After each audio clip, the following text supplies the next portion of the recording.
Ok. A čutite to? Kaj sem s tem ok povedal? Empatijo, da sem ok z vami, da razumem vas ali karkoli.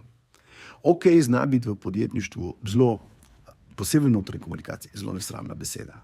Zelo radi imamo, kadar stranki rečemo ponudbo, karkoli no reče, ok, to pomeni, dobili smo posel, super. Ampak kljub vsemu bi radi vedeli kaj več.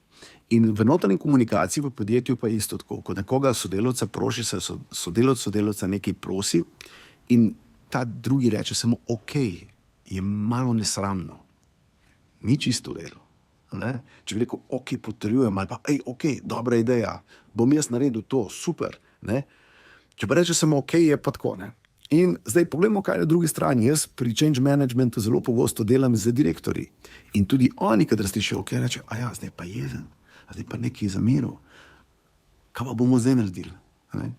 Zato me zanima, katera kratka beseda, pustimo vse žaljivke in kletvice, prosim, ampak katera kratka beseda pa vas razjezi, recimo, vam je najbolj nespoštljiva. Kaj mora nekdo reči brez obrazložitve, da vas res destabilizira?